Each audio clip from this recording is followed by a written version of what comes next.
Welcome to another episode of Progress, Potential, and Possibilities, discussions with fascinating people designing a better tomorrow for all of us. I'm your host, Ira Pastor. Welcome, everybody, again to another episode of our show, bringing you another really great guest today involved in creating a better tomorrow for all of us. Really exciting show.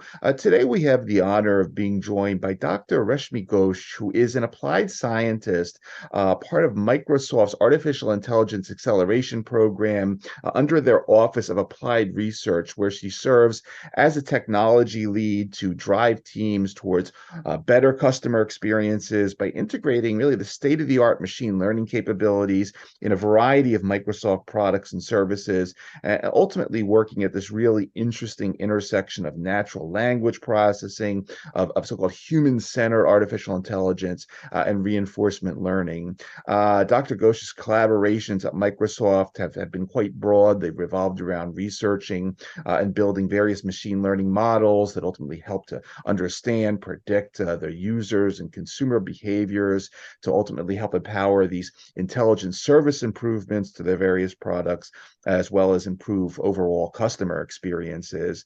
Additionally, her collaborations have to date included research on topic segmentation methods for unstructured conversation data using transfer learning approaches, a lot of work in the area of command prediction, task automation. She'll be teaching us a lot about these interesting areas. Before joining Microsoft, Dr. Ghosh completed her doctoral degree at Carnegie Mellon University, researching novel deep learning approaches to strategizing method for climate change adaptation, mitigation, in collaboration with University of Michigan, as well as Carnegie Mellon University in Portugal. She also has two other master's degrees from Carnegie Mellon. She did a master's in science and engineering and public policy with a focus on data science techniques for policy analysis. She also did another master's in science and civil and environmental engineering with a focus on the data analysis for engineered systems. A lot of really interesting themes that we're going to be getting into today. We're honored to have with us, but Dr. Reshmi Ghosh, thank you so much for taking the time out of your schedule to come talk to us for a little while. Yeah, thank you so much, Ira, for having me. And it's a pleasure to just talk to you about things that I'm doing right now. Yeah, it was a reading about you sort of, and your bio was quite fascinating. You know, you have been spending time at the sort of the intersection, as I mentioned, of machine learning, of climate change, renewable energy. I took some time to sort of go through, although not in tremendous detail, in your 2021 dissertation entitled Data-Driven Stochastic Reliability Assessment of United States Electricity Grid Under a Large Penetration of Variable Renewable Energy Sources. Would love to have you take us through some of this story, your background, a little bit how you got focused on these areas, and just reading it sounds like you're jumping from an oil rig in the middle of the ocean to a solar array somewhere in the middle of Texas and back and forth. An amazing sort of journey you've been on. Take us through the beginning of it all. Where did it all start, and introduce us to you, if you would. Sure. Yeah, thank you for the opportunity. So, talking a little bit about my background, I started off with a bachelor's in civil engineering. This was primarily driven by the fact that my dad is a civil engineer, and he had an influence on me choosing that field. But very soon I realized that even the buildings were interesting, I was more interested in the math side of things. So in typical civil engineering degree, you tend to take up a lot of courses related to like calculus, integrals, numerical methods, things like how design structures to make them earthquake efficient. And while I was doing all of those in an applied format, the thing that really got me hooked up is like the math behind stuff. Like, how are we conceptualizing some of the forces that act on buildings and stuff like that? And that got me thinking that, hey, maybe I am more inclined towards math. And in a similar trajectory, I was also exploring courses related to like computer science, programming, which also got me hooked to like writing more code, automating the stuff that I was learning. And it quite led me to a natural selection of the next part of the journey was, okay, how can I explore more of these things that I like to do? Because now I'm thinking more about math and computer science. And what are some of these graduate school programs that would allow me to like learn more about it? Because in undergraduate, you can only learn so much. So it was me trying to like find out good programs around the world. I come from India, but I was looking at graduate school in Europe, in US, and I stumbled across CMU's or Carnegie Mellon University's Civil and Environmental Engineering department.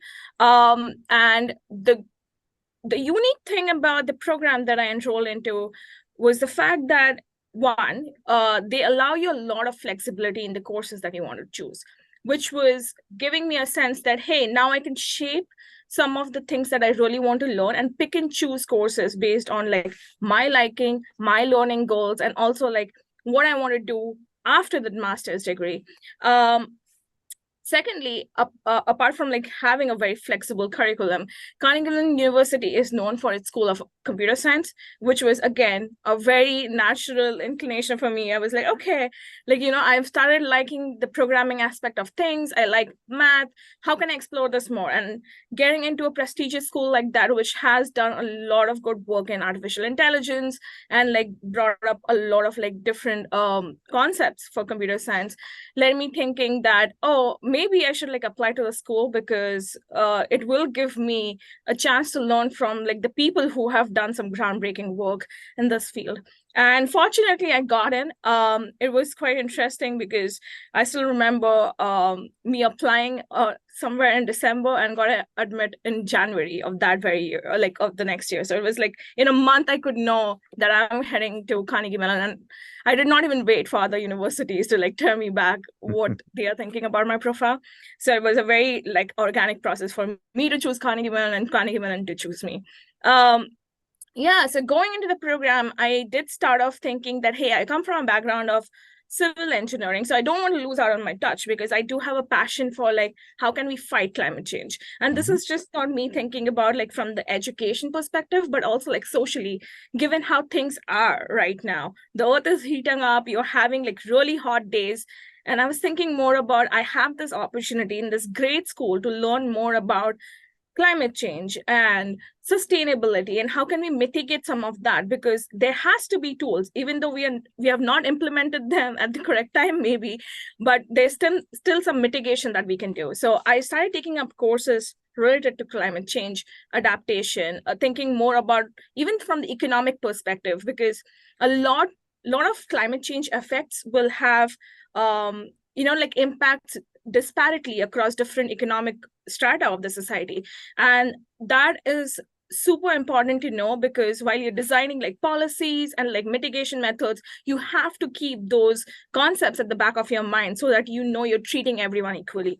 So that also came to me as something that I would love to explore organically from policy perspective. Yeah, and also through that journey, I realized like, okay, I know there's a domain that I really like, which is climate change. And I came to the school to learn math, machine learning, computer science. And machine learning was like a new term back then. Like everyone was using it. This is back in 2016, right? Like transformers, AI, all those large language models hadn't happened then. It was all basic machine learning stuff, which was based off on scikit-learn, small models, something that you can like run locally on your CPUs. And yeah, so I was like, okay, maybe I should like learn more about like the math side of things, because it always intrigued me. So took up courses from the civil engineering department, also took up courses from the computer science department, and started exploring more. And one thing that I kind of like did right in that process, which I wasn't thinking much about, but it happened very organically again, was the fact that I was taking up a lot of theoretical mathematical courses, which led a foundation for me to just know, like, hey, we are implementing these models these days, which are very large. They have been pre-trained by some other third-party company, and we're like utilizing them. But what really happens behind those foundational models? And having that knowledge is like essential when you're designing solutions around it. And this is Mhm. only striking to me like right now, because I'm like, okay, somehow I made that decision to take the right kind of courses back then, which led me to have this background about like, oh, I know what happens in the black boxy nature of these models, so I can create my solutions around it, knowing the pitfalls and also the advantages of like of these models, right? So yeah. And towards the end of my master's degree, I kind of felt that I hadn't learned enough. And this is when I started talking to my advisor at Carnegie Mellon, and he was like, why don't you apply for a PhD? We have great schools around. You seem to have like a very good understanding of like what you want to do. And I think we can help you. Like he helped me a lot to like craft that application, have a good statement of purpose, thinking about like what is that research area you want to like deeply get involved in. And I applied to 3 schools, which was Carnegie Mellon again. I applied to MIT, and I applied to the University of Toronto. I did get like admits from all 3. The point of concern for a international student always is like, how do you manage funding Yep. for your PhD? Yep. So unfortunately, MIT was like, yeah, they had some weird nuances about like the funding structure. So I had to stick to Carnegie Mellon, because they were like, okay, we're going to cover you for like the first 3 years, and if you need additional fellowships, we'll also help you like find that. So I think like that was a very natural progression for me to choose that, because I didn't have to stress about, oh, I'll run out of funding, I will not complete my program, and maybe like I'll not finish this PhD. So yeah, I chose Carnegie Mellon for my PhD again. And so again, it feels like a great decision from my end, because at that time the AI revolution has started happening. So Right. this was late 2017, early 2018. I was just starting my PhD, and there was this paper which I didn't knew about back then, but later found out, attention is all you need. And that paper just revolutionized how you're thinking about like deep learning models, because it introduced a concept of attention and transformers, which are the backbones of all these large language models that you talk about, chat GPT, like GPT, like llama. So yeah, and that's how like I started thinking more about like, oh, there's a big change coming, and I am in a position to like take more courses from CME to like learn about things that's happening directly outside in the industry around me, and also like keep applying them to my research. So I started off thinking more again about climate change, because I wanted to like find a solution that can empirically back up these plans of integrating renewable energy. Because at the end of the day, we all talk about like, hey, renewable energy is going to be the solution to fight climate change. But how much of that plan is actually effective in doing something very practically, right? So my research then delved into a lot of those aspects, but taking cues from like machine learning and deep learning, because while we were exploring that area, we realized that there are big gaps in the publicly available data sets that needs to be filled if we want to do effective, or we want to find effective solutions. And to do that, I used like deep learning methods back then, which was still like predating the transformer era, called LSTM and bi-LSTM methods, to reconstruct parts of data sets synthetically, so that we can still reliably use these data sets and find a solution for like climate change mitigation. And what we found out in that research area was, while you want to integrate all of these different renewable energy resources, be it offshore wind farms, which are coming along in the coast of the Atlantic Ocean near New York, Maryland, Massachusetts.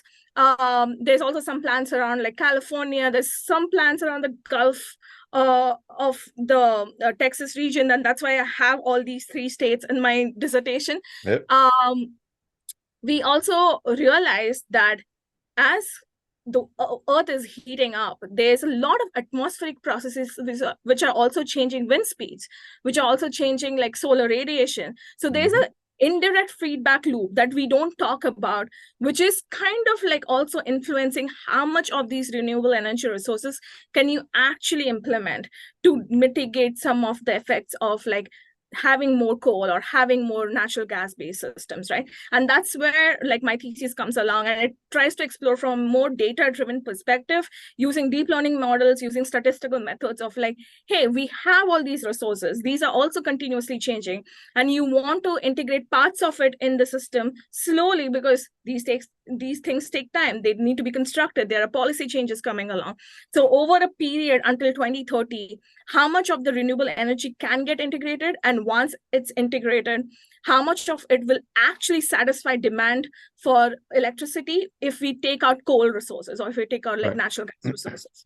And yeah, so I feel like this was a great combination of like deep learning, climate change, and everything that I wanted to do from the mathematical perspective, and also learning like about natural language processing systems, because some of the models that I used for data reconstruction, as I was talking about, they were essentially foundations of how do you use a very similar structure for predicting sentences, for predicting words. So coming from that background of knowing what happens behind the hood for these deep learning / NLP models that I used for a very different purpose, I got a sense about sequential predictions and like word predictions, and that helped me a lot with just diving more deeply into like natural language processing. So as I was graduating out of CMU and I was thinking more about what do I want to do next with the PhD that I have, it kind of struck to me that there is an area that I've not really explored. And my decisions have always been around like, hey, I want to learn more about this. I want to do more about this.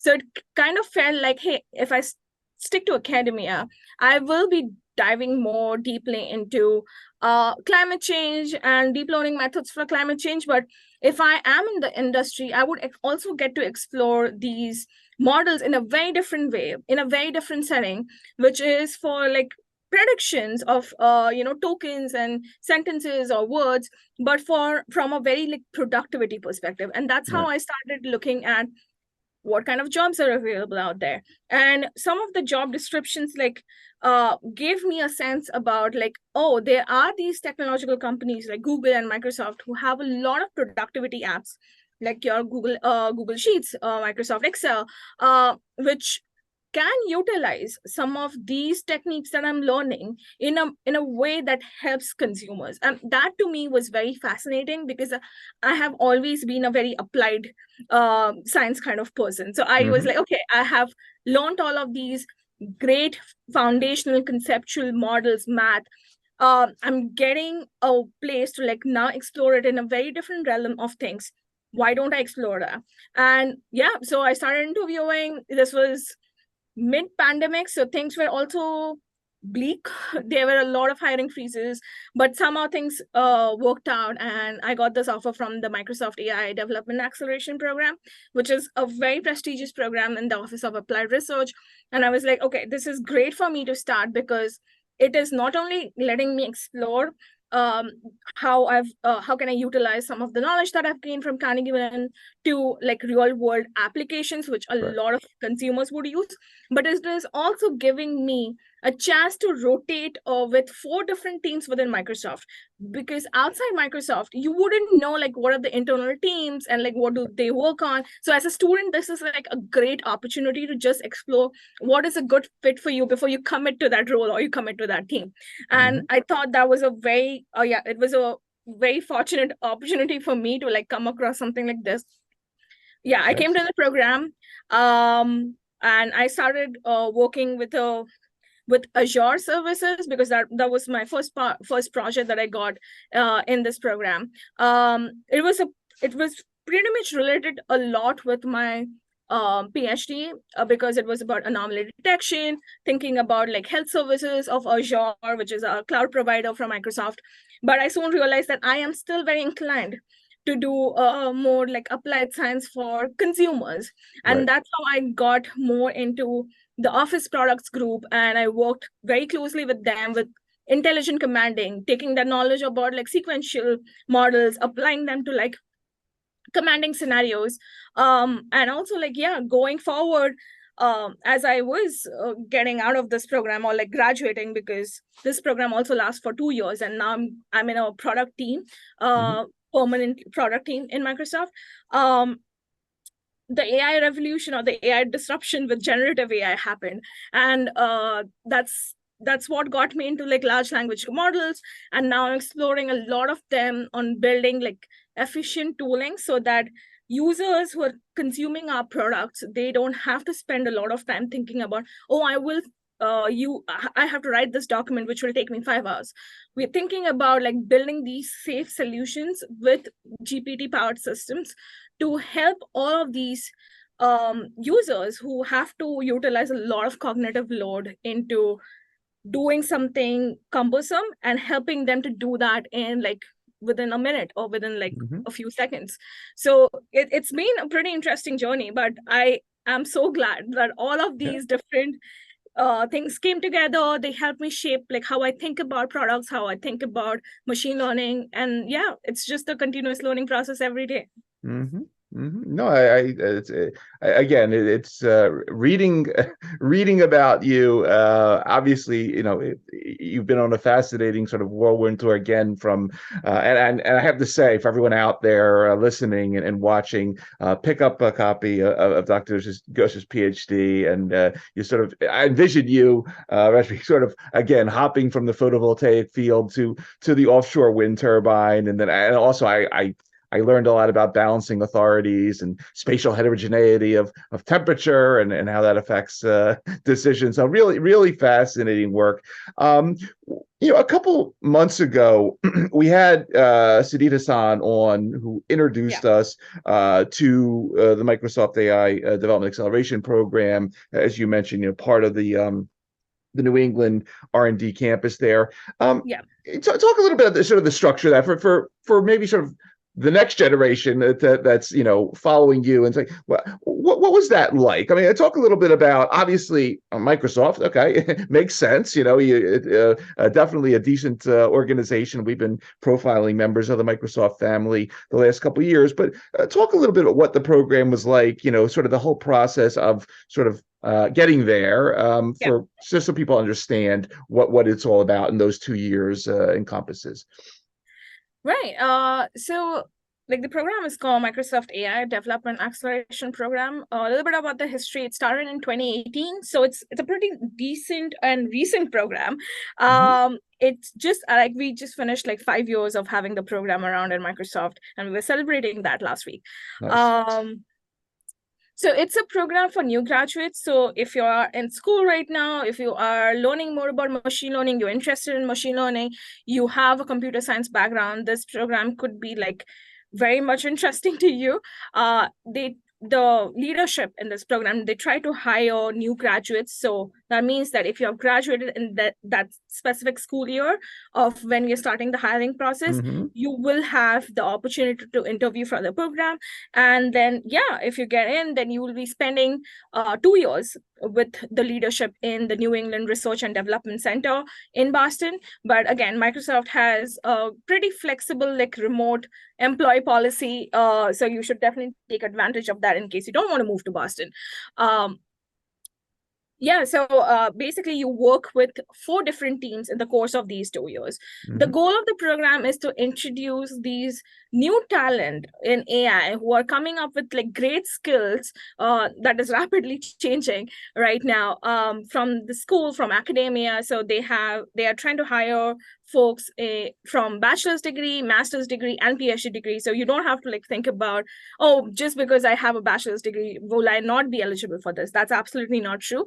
The leadership does a very good job of like hiring students from like very different backgrounds, so that everyone can explore what they want to do in the industry, especially because like I said, it's for you to like just apply to Microsoft and know exactly that this team is going to be the right fit is it's not a big risk, but it's kind of like putting a lot of faith into the interview process itself, and like learning to know about the people you would be working with, during the interview process. Whereas what this program does is give you an opportunity to explore the 4 different teams, which are rapidly changing, because the leadership also does a good job of like bringing in new teams or like bringing in new projects every semester, so that you can explore these different parts of Microsoft, which is very difficult otherwise if you just join a product team directly, and explore their technical, like what do we call tech stack, which is their code base, thinking about like how every team in Microsoft is looking at user experience, because at the end of the day, we care about customers, and learning how every product manager is thinking about it differently gives you a sense of like how you want to like build those machine learning solutions. Mm-hmm. So so you have this great opportunity to work with 4 different teams.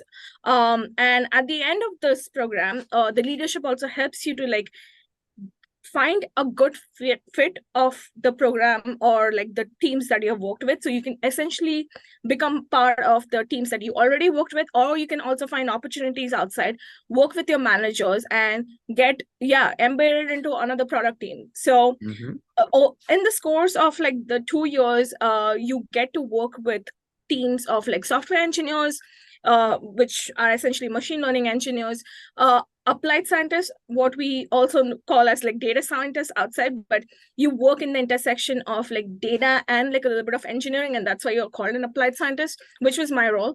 And also you can come in as a product manager if you're interested in like more user experience, customer side of things. You're interested in like, oh, how would the product do in the market? So you can explore that opportunity as well. So there are all of these different opportunities that you can like look into, and it's pretty fascinating because, like I said, outside Microsoft, if you're just applying to roles, it's very difficult to understand like what exactly is going on with each team. The interviewers do a good job of like providing that information, but actually experiencing and hands-on and seeing like whether this is a good fit or not is a great opportunity to know if you would love to continue with that product team or not. So that's the whole crux of the program. And along with that, you can also explore like research opportunities, because MAIDAP does allow you to like figure out collaborations with local universities out here. I have collaborated with the University of Massachusetts at Amherst, and that's how that topic segmentation paper came out, because we had a capstone project that we wanted to run. But I also wanted to get involved and like gain some leadership skills out of it, and also like managing a team of researchers, because I have been a researcher, but what is it like to be on the other side of things? Right. So you could also do that. So there are many opportunities outside the regular projects that you also work on. So it makes a pretty fascinating program. Yeah, let's talk about that, specifically that paper, because that was and for everyone again listening, it's entitled "Topic Segmentation in the Wild: Towards Segmentation of Semi-Structured and Unstructured Chats." And again, Dr. Ghosh collaborated with teams at University of Massachusetts Amherst, University of Maryland as well. And I found, again, for a life sciences guy like myself, you explain here that a very maybe common problem that we might not think about with everything we hear about AI is just this concept of text that is unstructured that makes it more difficult or whatever for the AI to really give us, decent results, let's say, or a decent response. Talk a little bit about this paper, if you would, and a little bit of, again, I can imagine, here you are, you might represent Microsoft, you're putting together some great collaborations there with universities. They're probably very happy to be working with Microsoft as well. Walk us through this one. I think it's a great example of the sort of the academia industrial connection that you are growing there.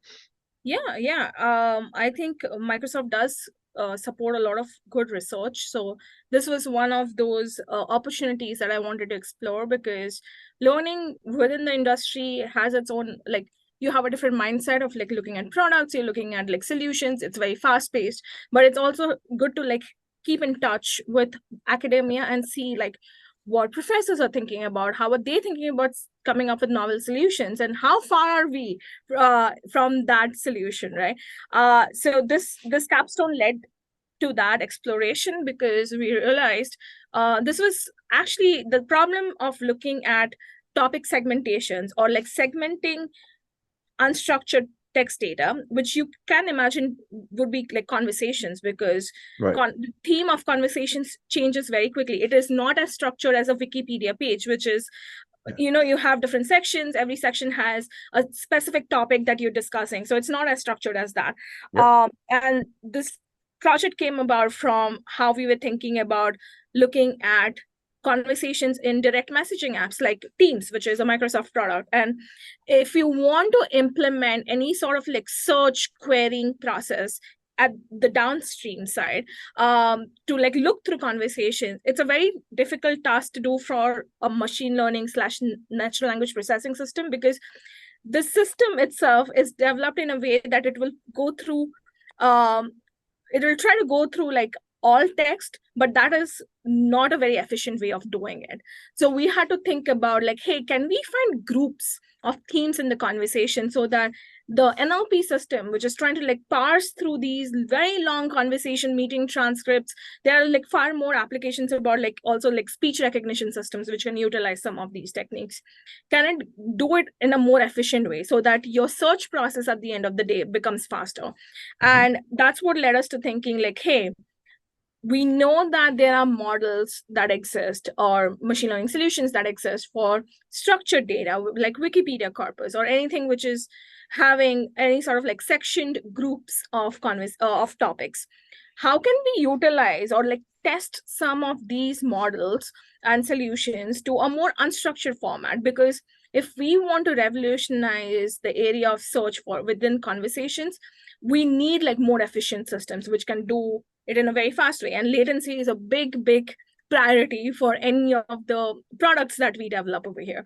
So we started looking at leveraging the learnings from the structured data sets or like segmented data sets to like unstructured data sets, and did this with a group of like 5 very knowledgeable graduate students from the University of Massachusetts at Amherst. We also had someone collaborating from the University of Maryland who was co-leading the project because they had worked with topic segmentation methods in the past. And we found out that it's really one big finding was the fact that how like if you pre-train the model, which is like knowing linguistic characteristics of these texts from structured data and apply it to like unstructured data, that really doesn't work. So what we wanted to do essentially was, or came up with the solution was, just pre-train or like learn linguistic characteristics of conversational data, so that you can quickly apply those to the same domain. So you don't have to do like an out of domain sort of like transfer of knowledge. And the other thing that was important to us was we also found like a new loss function, which is not really used in the academic literature for these methods, which worked very well for our use case. So that those were like 2 big contributions from our end, because we were suggesting that, hey, while there is this, generic advice about pre-training models with like very large publicly available structured data sets and trying to like use them for other domains, what you can do for some tasks is train it on the same domain for a very small data set, which is unstructured conversations over here, and just apply it. Because one, your pre-training resource or like the pre-training process just becomes more efficient. You're more resource, which I mean by compute resource, and it is more time efficient. And also like that this technique has like better performance. So that was our finding. And we also introduced that new loss function that is applicable, and we are finding more like performance boosts with that loss function. And I recently saw like someone had cited our paper about that specific approach to speech recognition systems. So that tells me that, hey, maybe this is not just about like text format, but it's also like applicable to like other multimodal systems like speech, which is like utterances, right? Those are not text or text corpus. So yeah, I think this was a pretty interesting learning for myself as well. The paper did get published into one of the NeurIPS neural for people who know in the machine learning community. It's a pretty reputed conference last year. It also got selected in like one more conference. We are releasing a long format of that paper this September. Yeah, and we have taken up some learnings for that in a second collaboration with the University of Massachusetts at Amherst, and that paper is also under review, which is looking more into like how are we doing transfer learning process, which means again pre-training the corpus of using very large corpus of like text data for with established models in the industry. Language models doesn't have to be large language models, and can we use it for like different tasks like paraphrasing or like question answering, and how are those characteristics like the words that the model learns, or like the intelligence that is transferred from just looking at very big corpuses of data, how is that actually transferring into niche tasks like question answering and summarization, and what kind, like what layers of the models, because some of these models have like many layers, that's why it's called a deep learning model. What layers of that model is activated during every task that we are looking at. So it's a pretty interesting research paper again. So it's under review. We are yet to hear back the results about that. Overall, yeah, having these kind of collaboration just helps the industry and academia to learn together, which I find very fascinating, because if we can close that gap, we are always going to like innovate in a more efficient way. Absolutely. Absolutely. So very important. Really fascinating. Reshmi, I want to ask, because, as you're clearly, operating on the cutting edge of these tools, as you mentioned, they're continually evolving and you're incorporating them in your work. And as we've spoken to, as I mentioned, members of the Microsoft family in the past, everyone talks about, the importance of these responsible, ethical AI principles that have been created inside the company. Folks like Tom Lowry have introduced us to, how in his development of AI systems and healthcare, we want to avoid bias. James Weinstein talking about inclusive AI per his organization. Talk a little bit about the Dr. Reshmi Ghosh philosophy in your own work when it comes to doing this cutting edge technology, but at the same time keeping in mind you got these principles that are also very important, that bring the human side of this into the equation. Absolutely. This is a great question, because this is a topic that I'm currently exploring. So I think with the generative AI disruption that happened in November of 2022, and everyone started using ChatGPT, one thing that became more apparent was the fact that all these large language models, which power ChatGPT, which powers Bard, which is the Google equivalent of like ChatGPT, which powers the model called GPT, which is generative pre-trained transformer model, for all the applications that Microsoft is building right now. It was trained on a lot of publicly available data sets, which are like corpuses of books, Wikipedia, you can imagine like even Twitter, like a lot of data. And biases that exist in this in these publicly available data sets can trickle into your system. So it's very important for us as a company that's providing solutions to millions of customers out there to make sure that while we are helping our consumers to be more productive, draft that document in seconds, which would usually take like 5 hours, a day or more, making sure that this predictions or the automation of that process does not trickle the bias back in front of the consumer, because we want the consumer to have a safe and secured experience with these products.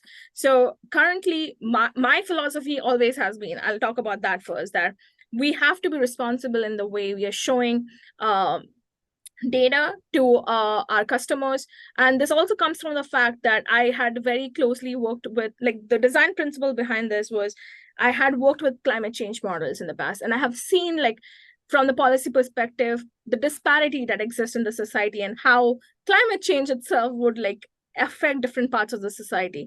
And that philosophy has stuck to me. And I was like, okay, whenever we are designing solutions like these, we have to do quality work, and we need to make sure that no one in it outside who is using our products will be affected in a negative way. And this could be like having a more biased comment to some minority group? How do we prevent that from happening? How do we prevent some sort of like even security leakage? Because the generative AI models that we're working with, they are very stochastic in nature. They're not deterministic anymore. So we have to be very careful about like what it is predicting all the time. You cannot be giving out misinformation as it is. Like there's a lot of misinformation that's being spread around. How can we like not contribute to that effect? And Right.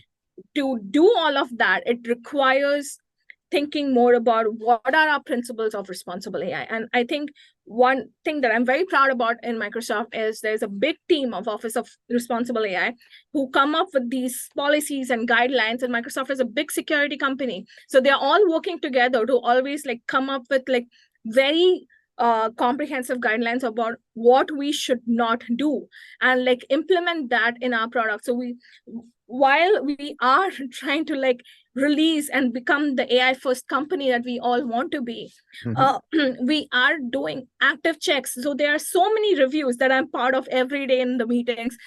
There's a responsible AI check happening. There's a security check happening. We're like red teaming these systems. So there's a lot of testing that we are trying to do from our end, exposing ourselves to like explicit, content, offensive content, so that the customers at the end of the day don't have to face this. And we're building guardrails at every point of time. And they're like some very fascinating active work happening, which I'm not allowed to disclose, but there will be products which will be coming out in the industry soon where it's a open source offering of like how you can utilize some of these guardrails or checkpoints that Microsoft has been building in your generative AI solution, so that you can prevent offensive content generation at any point, because there are going to be adversarial users who are going to trick the system to like output something bad and like harm your reputation.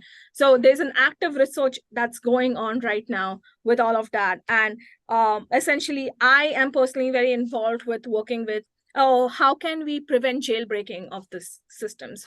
So we're thinking a lot about that. We're thinking about, hey, there are all these, adversarial users out there, malicious users out there who are trying to like inject wrong, instructions into these text generative systems, and like it can output something that it should not. While we have all these guardrails in place, how can I, as an applied scientist, think 2 steps ahead of that malicious user and come up with solutions so that we can prevent all of this from happening? So it's a very active and interesting area of research. I'm learning a lot because things are evolving. I find like new prompt injection, what we call as prompt injection methods, basically instructions that can break any sort of like generative AI solution. So we're actively thinking about that. I look up papers every day, like what's new, what's coming around. I look up at Red forums, looking at like, hey, what's a new hacker doing these days, and think about all of those to build our solutions and like protect our system. So yeah, it's pretty interesting. Excellent. Reshmi, one of the areas, and again, we'll put your personal website and the Microsoft page that's dedicated to you in the bio of the show. But on your Microsoft page, amongst various research areas that you're interested in, are 2 really interesting topics to me. One being human-computer interaction, and the second, technology for emerging markets. Now, obviously, if there's stuff you're working on you can't talk about, that's fine. Would love for you just to say a few words, because I know in these particular areas, things that stood out to me, and I know these are your projects, but in general Microsoft is working on them, things like camera-based non-contact health sensing, the Farm Beats program for integrating artificial intelligence and Internet of Things in farming knowledge in emerging economies and so forth. Talk a little bit, if you could say a few words about both these areas, and anything that you can say about what you're doing. If you can't talk about what you're doing, that's fine too, but love to hear about these 2 areas, if you would. Right.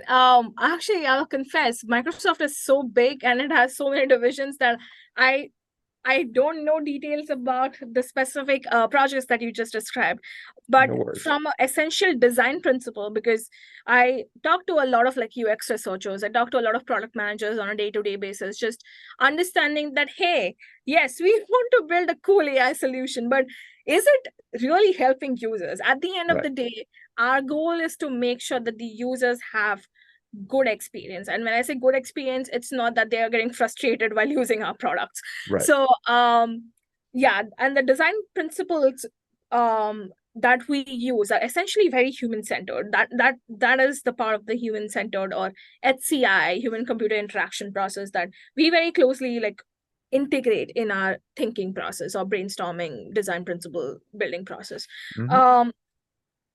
It's like, a simple example would be like, if you are trying to come up with replies to your emails, we want to help you like with suggestions, with Mm-hmm. smart replies, Right. but we want to also make sure that, one, it's contextualized. It's not a generic reply to your email that you just received. Right. How can we build solutions around that, and also make sure that whatever predictions that we have, they are like, one, real time, and they're fast. Because if someone has to wait at the end of the day to come up with like their own set of like replies before we predict something, that just is a negative negative use case of our Yep. solution. So I think that's like one very generic example, because smart replies exist all everywhere right now.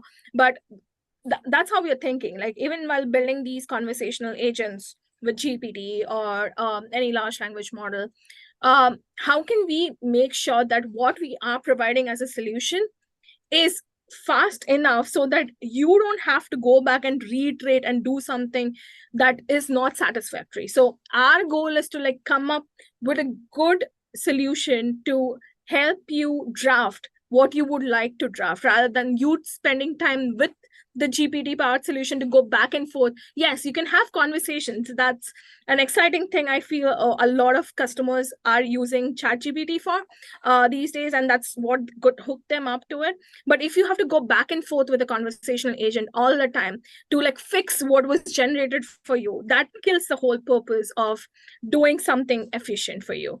And so, yeah, having those things at the back of your mind, that, hey, if the customer was using like 30 minutes to draft something, we can't produce a solution in like 30 minutes. We have to be faster than that.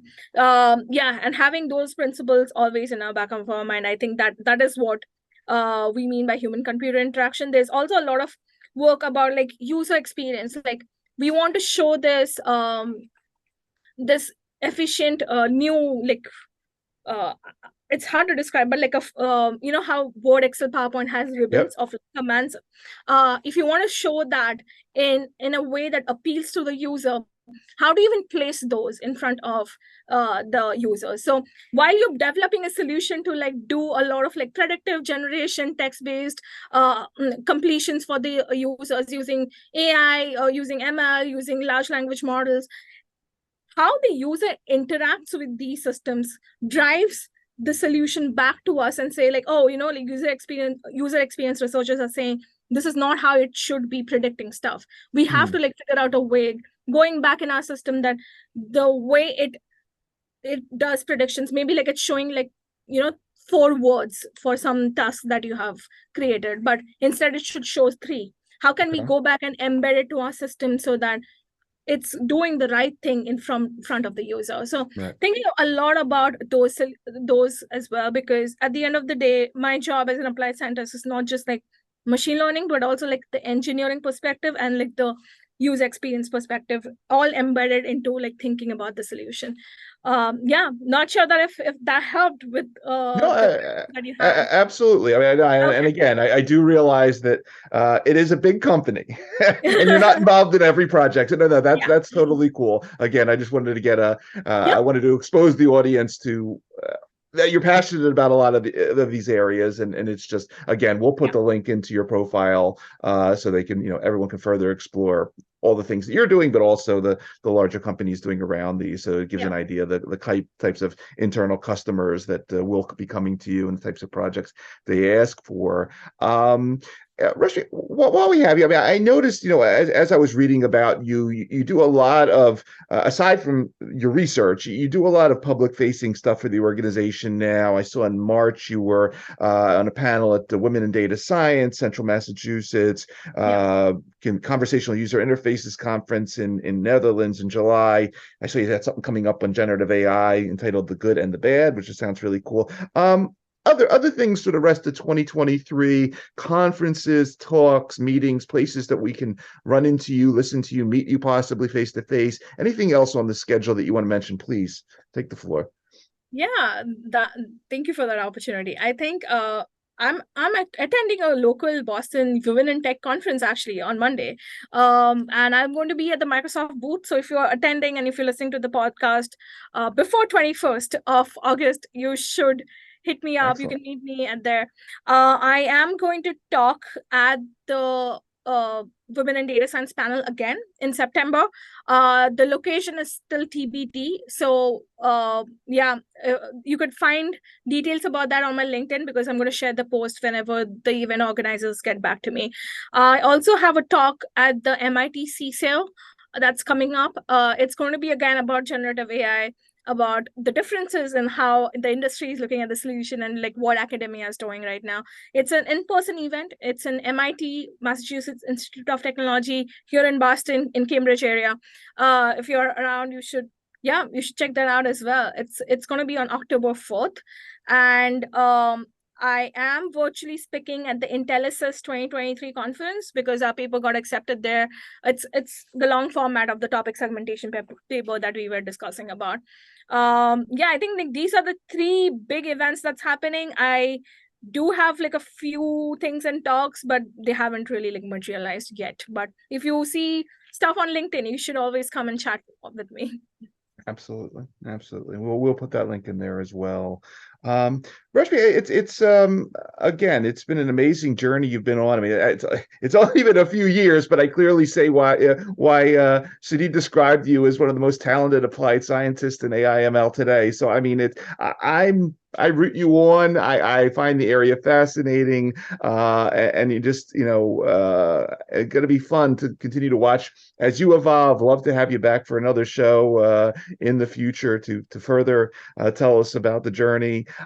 Really great stuff. Again, for everybody that is going to be listening to this particular episode of our show across the various podcast networks or watching on the YouTube channel, again, you've been spending time with Dr. Reshmi Ghosh, applied scientist at Microsoft Artificial Intelligence within their Office of Applied Research. Reshmi, again, I want to thank you for taking time out of your schedule to come talk to us, come educate us for a little while on what you've been up to, things you're going to be doing. Obviously, thank you for doing them. And as we like to say here on our show, thanks for helping to create a better tomorrow via the technologies, the services that you're working on. Really great stuff. Great having you. Thank you so much, Ira. This was a pleasure and also an honor to talk about my journey because I hope this inspires like new graduates out there.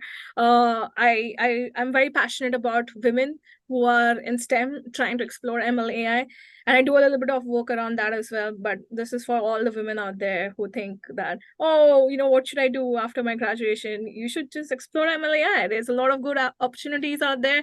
There's a lot of great women who are working in the company. There's a chief scientist at Microsoft who heads all the generative AI processes and products you're seeing right now. There's a woman chief scientist who's working on that. So there's a lot of opportunities out there. So yeah, don't be afraid.